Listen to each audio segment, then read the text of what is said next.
Pada siang hari ini acara yang khusus dan istimewa adalah kita berpikir kepada Allah Subhanahu wa Ta'ala, dan itu merupakan salah satu thariqah agar kita bisa wusul sampai kepada Allah Subhanahu wa Ta'ala. Karena di dalam kita mencapai ma'rifat kepada Allah Subhanahu wa Ta'ala, tentunya ada langkah-langkah yang harus kita lalui sebagaimana yang telah dijelaskan oleh guru kita. Yang pertama adalah di dalam kitab Kifayatul Adhiyah disebutkan inna tariqa syari'atun wa tariqatun wa haqiqatun. Sesungguhnya jalan untuk menuju kepada Allah Subhanahu wa Ta'ala, untuk sampai kepada Allah Subhanahu wa Ta'ala, yaitu ma'rifat dengan benar kepada Allah Subhanahu wa Ta'ala, harus melalui tingkatan-tingkatannya. Yang pertama adalah syariat, yang kedua adalah thariqat, yang ketiga adalah hakikat.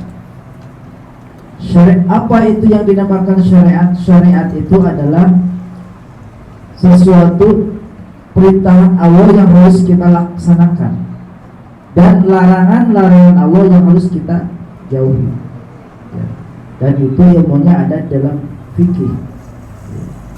Di dalam fikih dijelaskan tentang bagaimana ini perintahan, ini larangan, haram, makruh, dan sunah.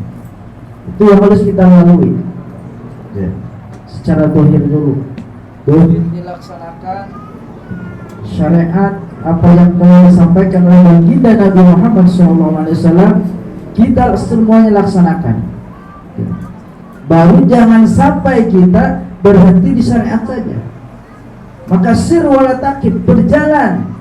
Jangan sampai kita stagnan dalam syariat, yaitu menjadi menuju thariqat. Nah, thariqat itu adalah jalan kedua untuk menuju ma'rifat dan hakikat. Maka kata Buya tadi, syariat hakikat tanpa syariat batilatun.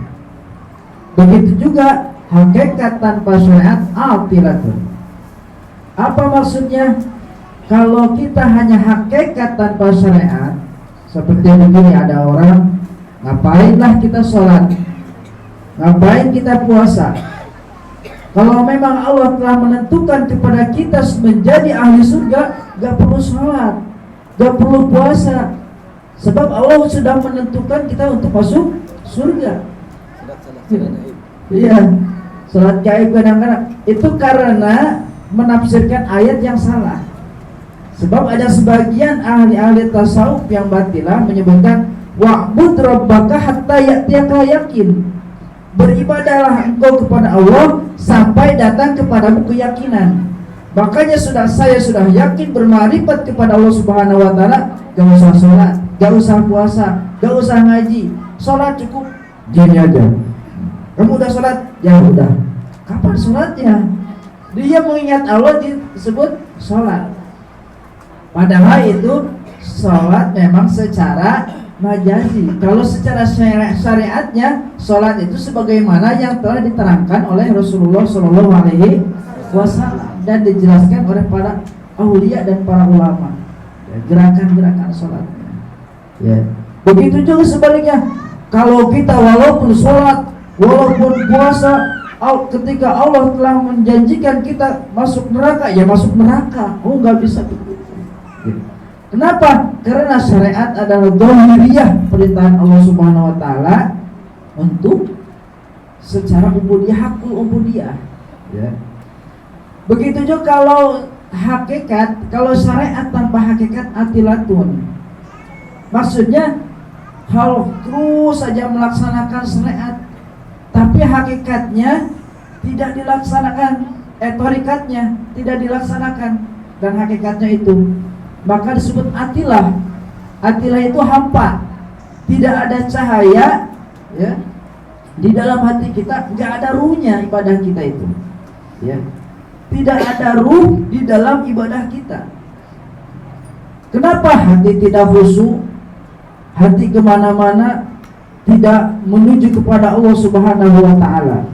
Itu yang disebut atilah, yaitu syariat melaksanakan ibadah tanpa hakikat. Ya. Oleh karena itu semuanya itu harus bersinergi. Ya. Maaf ya, ini bukan kampanye. Ada sinergi, bersinergi itu harus klop, ya, harus berkesinambungan.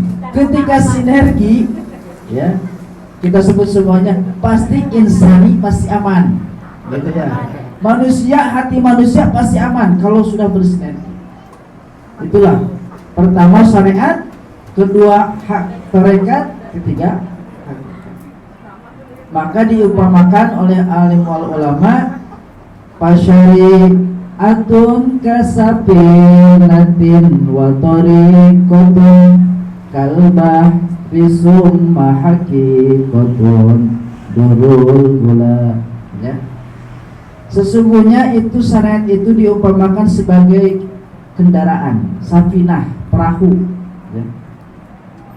Dan tariqat, setelah syariat itu ada tariqat, ada jalan.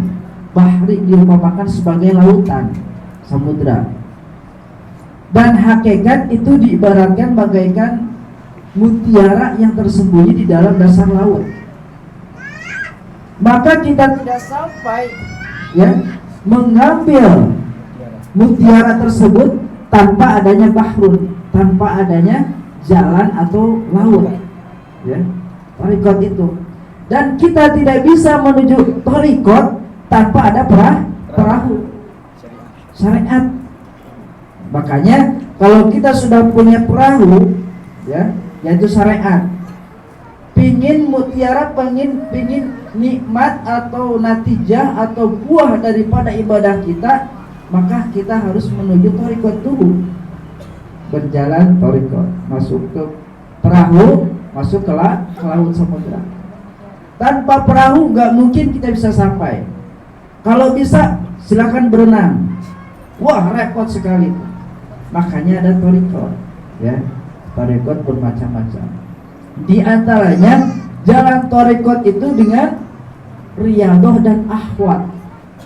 Riyadhah itu latihan, ya, latihan diri bagaimana supaya membersihkan hati kita, ruh kita. Ya. Maka dibimbing oleh mursyid, dibimbing oleh guru, dibimbing oleh murabi. Tanpa ada bimbingan susah, gak bisa. Itu yang namanya tariqat. Dan juga dengan akhwat, kehati-hatian kita, kehati-hatian dalam menjalani kehidupan kita, yang disebut dengan waro, ya. Bagaimana kita mengambil harta kita, apakah ini halal apa haram. Berhati-hati dalam berucap, dalam bertingkah. Nah, itu disebut waro, ya. Makanya itu salah satu tingkatan atau perjalanan tariqat. Atau dengan riyadhah, berkhalwat, berpuasa, ya, berzikir termasuk itu. Nah, ketika kita sudah sampai atau berjalan di tariqat, sir wal taqib, jangan sampai di situ stagnan, terus berjalan. Maka ambillah itu mutiara, yaitu mendapatkan hakikat samratul ibadah, kenikmatan ibadah, buahnya ibadah, yaitu makrifat kepada Allah.